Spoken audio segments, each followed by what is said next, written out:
No se deje engañar. Alerta por falsificación de productos colombianos en la frontera con Venezuela.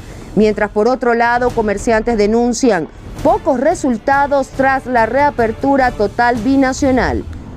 No se rinden. Trabajadores vuelven a las calles este lunes para rechazar los engaños de Maduro.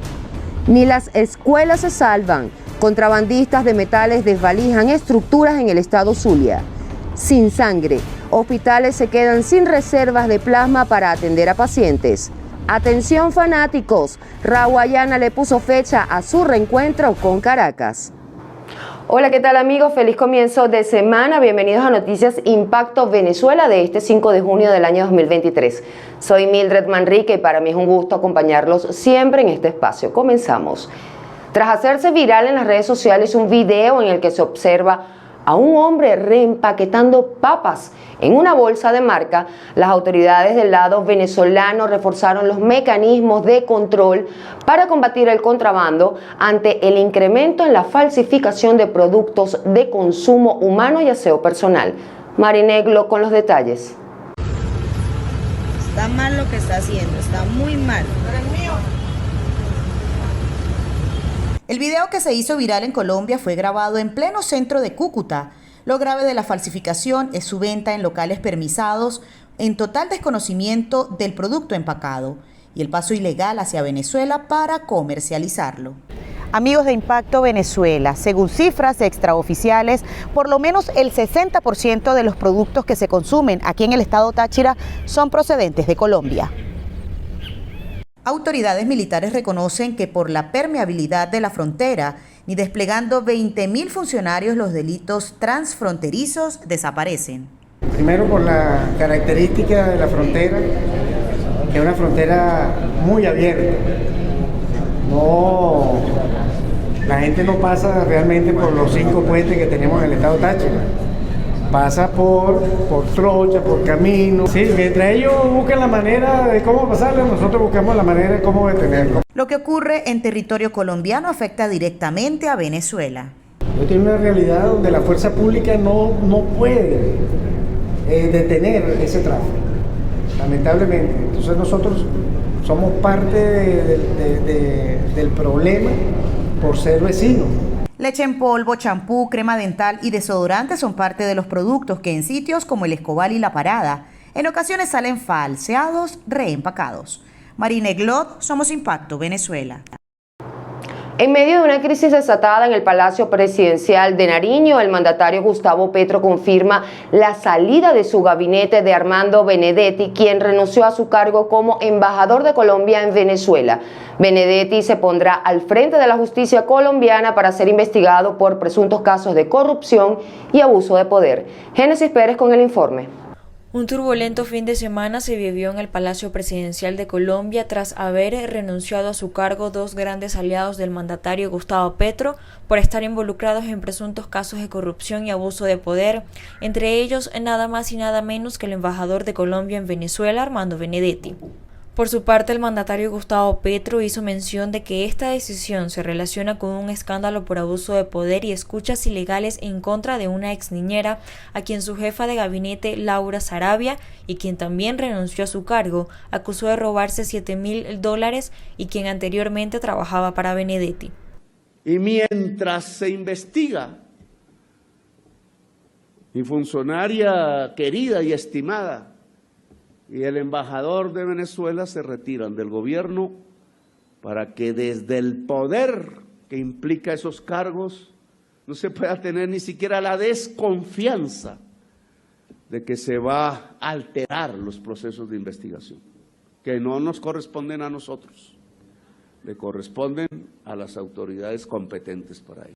Ante esta situación, el ex embajador será investigado y entra en el ojo de la Fiscalía colombiana dirigida por el fiscal general Francisco Barbosa, con quien el mismo presidente Petro ha tenido discrepancias durante su gobierno. Esta no sería la primera vez en que Benedetti se vería envuelto en una polémica, pues cuando era senador de la República fue investigado por lavado de activos y enriquecimiento ilícito. Sin embargo, las indagatorias fueron cerradas. Creo que aquí la salida de la señora Sarabia y del señor Benedetti es obviamente lo lógico, garantizando la presunción de inocencia, pero nos tienen que decir quién fue el que influyó. Armando, aquí hay 3 líneas de investigación. Está una plata que no sabemos cuánto es, $4.000, 7.000 o 150 millones, es decir, 16 millones o 28 millones o 150 millones. 2, la utilización de polígrafos, que es cierto que se pueden utilizar discrecionalmente si es un tema de seguridad nacional, no si es un tema personal. Y luego el tema de las chuzadas. O sea, son 3 líneas que nosotros necesitamos saber y ahí se tiene. Y yo sí espero mayor contundencia del gobierno Petro. Por supuesto, una de las incógnitas sobre este caso es quién será el nuevo embajador de Colombia en Venezuela y cómo se verán afectadas las actividades que ambos gobiernos ya venían desarrollando. Y a todas estas, ¿cómo queda el gobierno venezolano con la destitución de Benedetti como embajador en Venezuela? Pues mira, si algo he aprendido yo desde que los conozco en todas mis labores en el Congreso de la República durante todos estos 15 años yendo para allá, es que él es como un pulpo. Armando Benedetti es como un pulpo. Él tiene tentáculos en todas partes y él no va a perder el contacto. Es más, estoy seguro que su reemplazo será una persona muy cercana a él. Esta nueva polémica produce un declive en la popularidad del mandato del presidente Gustavo Petro a menos de un año de haber tomado la presidencia, augurando el descontento por parte de los colombianos. Por ahora las investigaciones siguen su curso y varios órganos judiciales se encuentran alrededor del caso sin dar respuestas concretas hasta el momento. Informó para ustedes Génesis Pérez, somos Impacto Venezuela. Comerciantes del eje limítrofe de nuestro país reportan caída del 90% de la actividad económica luego de la reapertura total de la frontera con Colombia. Consideran que las expectativas frente al intercambio binacional quedaron en el olvido y que la zona económica especial es solo un sueño inalcanzable. Marineglo nos amplía. Amigos de Impacto Venezuela, sectores productivos del eje limítrofe consideran que hasta el momento no se ha cumplido el legado de nuestro libertador Simón Bolívar con respecto al intercambio y a la integración binacional.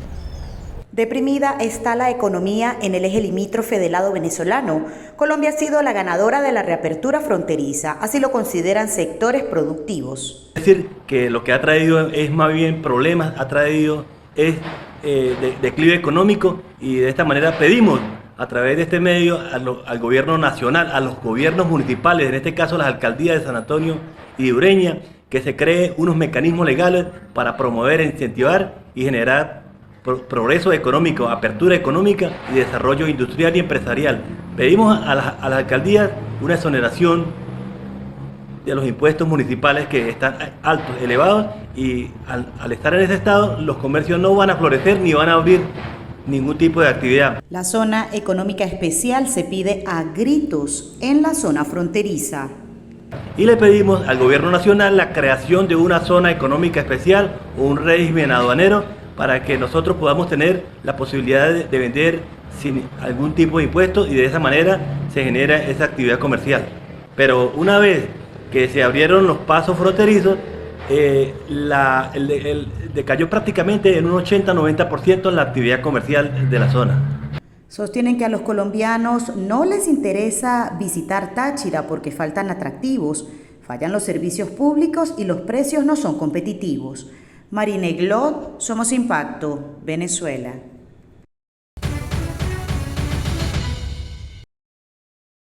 En Impacto Venezuela queremos conocer siempre las opiniones de nuestra audiencia. Por eso publicamos en todas nuestras plataformas digitales la pregunta del día.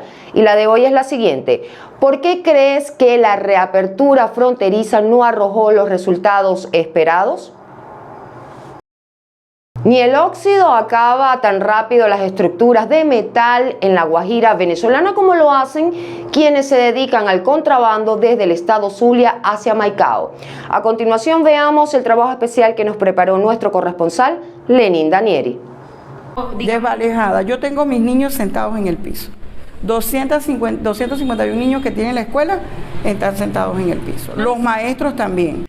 Ni las escuelas se salvan del accionar de los contrabandistas de metales.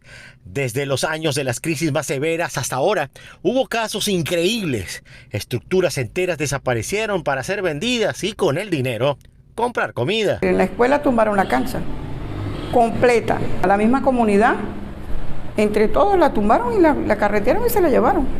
Y allá mismo en la comunidad la picaron y la vendieron. El parque eólico, una obra que iba a dar electricidad a La Guajira. Sus aerogeneradores dejaron de girar en 2016 y desde entonces empezaron a desmantelarlo. Las piezas electrónicas y hasta los cables se los llevaron en camiones por la troncal del Caribe y nadie vio nada. El esqueleto lo dejaron para que las comunidades también aprovecharan de lo que quedó. Lo robaron, tanta gente que hay aquí, en la misma comunidad, ¿me entiendes? Entonces lo acaban, el soldado que había ahí, eso lo vende. Algunos ranchos de las comunidades se hicieron con piezas del parque eólico, techos y demás. Por cierto, en las zonas cercanas casi nunca tienen electricidad. Trajeron ese transformador como si fuera un secreto. Entonces no saben todavía, entonces el otro consejo comunal tiene que comprar todo el bicho de transformador. En la actualidad existen dos tipos de recicladores, los que lo hacen por necesidad, para comer básicamente, y los que armaron todo un negocio. Estos precisamente son quienes se llevan la mejor parte de las estructuras que desmantelan. Para Impacto Venezuela, desde el estado Zulia, Lenín Danieri. Pensionados, jubilados y trabajadores activos convocaron a mantenerse en protesta en las calles a partir de este 5 de junio tras el incumplimiento de Nicolás Maduro de indexar al dólar las bonificaciones y ante la falta de aumento salarial que se esperaba para el mes de mayo. Joan Álvarez con el reporte. No hubo indexación al aumento del dólar. Tampoco hubo ajuste de salarios que permitiera a los trabajadores surfear la crisis económica en Venezuela, que ha visto un repunte inflacionario, por lo que anunciaron que se mantendrán en la calle hasta lograr que el gobierno ceda a las exigencias. El gobierno casó la nómina al sistema patria y nadie puede cobrar más de 1.000 bolívares si le corresponda. Efectivamente, generando toda una reducción de la remuneración. Eso pasa en otros sectores, en salud y todo lo demás. Solo la semana pasada, en el marco del Día del Adulto Mayor, se generaron en todo el país al menos 36 protestas, en su mayoría exigiendo el ajuste de los ingresos que se equipare al valor de la canasta alimentaria, algo que está contemplado en la Constitución. Que aumente por la vía de una ley el salario y la pensión de todos los trabajadores y jubilados y pensionados en Venezuela. Esa es la principal petición, porque los demás derechos derivan del salario, derivan de las pensiones. Si no hay un buen salario, de acuerdo a la canasta básica, los demás derechos son letra muerta. Sin embargo, anunciaron que serán recibidos por la Comisión de Familia de la Asamblea Nacional de Mayoría Oficialista, donde exigirán que se apruebe una ley donde se respete el derecho a un ingreso mínimo que le permita acceder a la canasta alimentaria. Desde Caracas, Joan Álvarez, Somos Impacto Venezuela. El gremio odontológico ha reportado que ha disminuido dramáticamente el número de consultas que realizan a diario debido al bajo poder adquisitivo de los venezolanos. Ramón Vélez nos cuenta más. La continuidad de un tratamiento de odontología en Venezuela cada día se hace más cuesta arriba. Por lo menos, el ciudadano común debe disponer desde 20 hasta $100 para atender requerimientos básicos como la dolencia de una pieza dental, entre otros. Sí ha disminuido la frecuencia de pacientes al consultorio. Anteriormente había demanda, ¿me entiendes? Había demanda, pero en vista de que también los insumos odontológicos han estado un poquito elevados, nos hemos visto también en la obligación de aumentar, de incrementar los costos de los tratamientos odontológicos y, por supuesto, el paciente muchas veces no cumple el tratamiento. Con respecto a la pregunta, sí han disminuido mucho por, primero, el alto costo de los insumos y también porque el paciente no consta con un sueldo que le alcance, pues. A raíz de esta situación económica, muchos doctores señalan que los pacientes migran al área de salud público. Sin embargo, allí no hay muchas cosas que puedan hacerse. Conozca cuáles son las limitaciones. También por el servicio del agua, de la luz, la cantidad de insumos pues es limitada. Solamente contamos con algunas actividades odontológicas básicas. Sencillamente pueden ser extracciones, limpieza o caries dental, que es lo que más busca la población a la hora de acudir al odontólogo. En medio de este panorama complejo, algunos consultorios odontológicos se han visto en la obligación de ofrecer el pago de tratamientos por cuotas a sus pacientes y de esta manera puedan seguir prestando sus servicios al público. A veces le damos una como unidad de crédito para que lo pague por parte o abone semanalmente. Y así muchos pacientes que yo he tenido en mi consultorio han podido cumplir el tratamiento como tal, como otros que se les hace muy difícil. Es importante señalar que en medio de todas las situaciones anteriormente nombradas, los odontólogos deben lidiar con otros problemas. Uno de ellos es el intrusismo en esta profesión. Realmente, bueno, las principales ciudades, las ciudades como Caracas, Valencia, el mismo Barquisimeto, aquí hemos detectado en el centro comercial Cosmo y en diferentes áreas donde hemos recibido denuncias de manera, si se quiere, anónima, y se hace un operativo en conjunto con el CICPC o alguna de las policías municipales o regionales para ello, pero generalmente son las regiones, digamos, o esos estados del país donde hay una mayor afluencia a veces, ¿no? Para Impacto Venezuela, Ramón Vélez.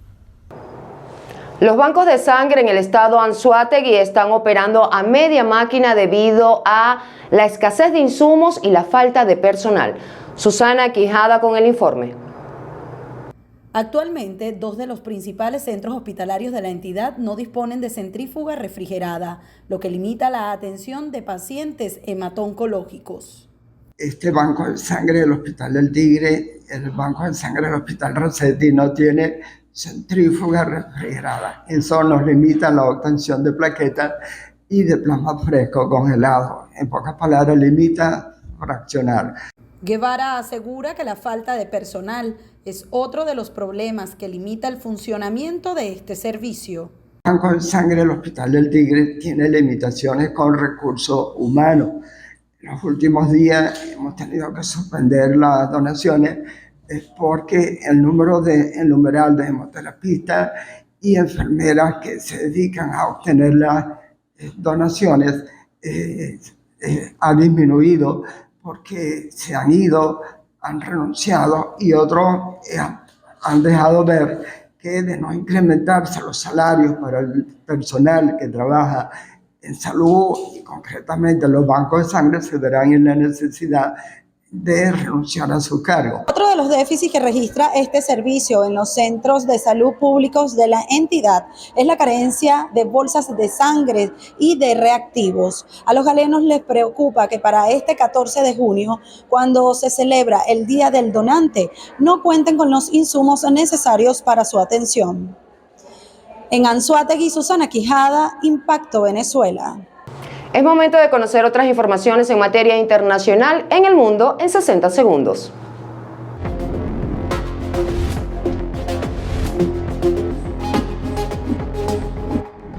Bienvenidos al Mundo en 60 segundos, les habla Laura Díaz. Un muerto y 15 personas intoxicadas es el saldo del incendio que se registró dentro de un edificio a las afueras de Roma, provocado al parecer por una instalación de paneles solares. El fuego habría llevado la explosión de unas bombonas de acetileno que habían en la obra de renovación. 50 muertos y más de 500 heridos dejó el accidente de trenes en la India después de que 2 trenes de pasajeros y un tren de mercancías chocaran en la ciudad de Balasore en el estado de Odisha. Y por último, Rishi Sunak habría pedido una revisión judicial a la investigación oficial del COVID como requerimiento para entregar los diarios, mensajes y WhatsApps de Boris Johnson durante la pandemia. Hasta aquí el mundo en 60 segundos. Hasta pronto. Pasamos a revisar noticias en nuestro país vecino a través de Colombia en Vivo. Bienvenidos a Colombia en Vivo, les habla Laura Díaz. Por el escándalo de las chuzadas y el polígrafo que le hicieron a la ex niñera de Laura Sarabia, el presidente Gustavo Petro confirmó que salen del gobierno el embajador de Colombia en Venezuela, Armando Benedetti, y la jefe del gabinete, Laura Sarabia, mientras se adelantan las investigaciones. Sobre esta crisis, el presidente Gustavo Petro apuntó que en su gobierno no se han ordenado interceptaciones telefónicas a funcionarios, periodistas y mucho menos a personas humildes como la ex niñera Mara Elvis Mesa.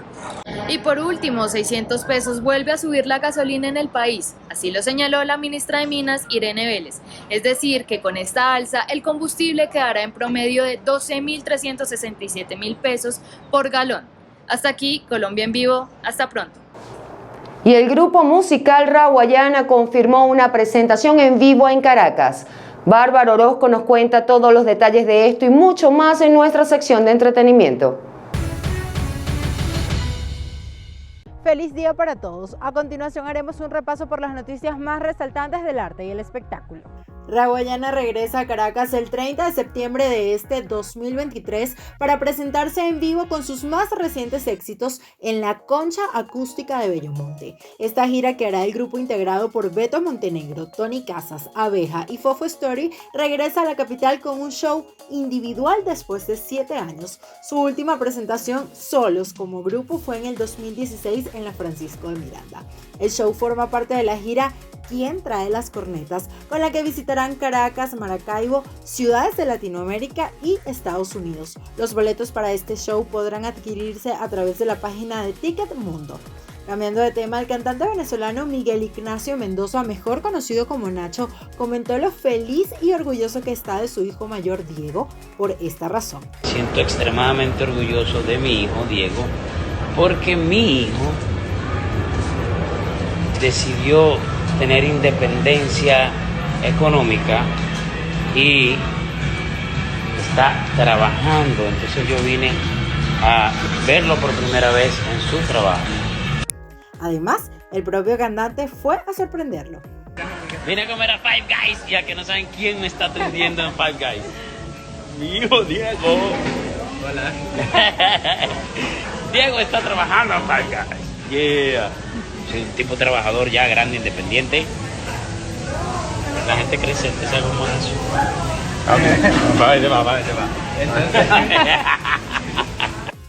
En otras noticias, Caracas vibrará el 30 de julio con el festival Movistar en Vivo, en donde reunirán a grandes cantantes venezolanos en la Concha Acústica de Bellomonte. El show contará con la participación de Mira, un grupo en ascenso conocido por su fusión de ritmos latinos, que será el encargado de iniciar el festival.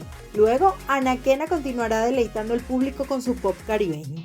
Jan Benet podrá bailar a su fanaticada con música urbana y Mother Flowers, con su estilo fresco y desenfadado, contagiará a todos con su energía positiva y su característico rock alternativo. La banda nacional Los Amigos Invisibles cerrarán esta velada con su inconfundible mezcla de funk, disco y música electrónica. Así que no se lo pueden perder. Espero que lo hayan disfrutado. Se despide Bárbara Orozco. Nos vemos en la siguiente emisión. Amigos, llegamos al final de Noticias Impacto Venezuela de este lunes. Recuerden que para más información pueden visitar www.impactovenezuela.com y nuestras redes sociales @ImpactoVE. No olviden suscribirse a nuestro canal, activar las notificaciones, compartir y comentar. Soy Mildred Manrique, hasta la próxima.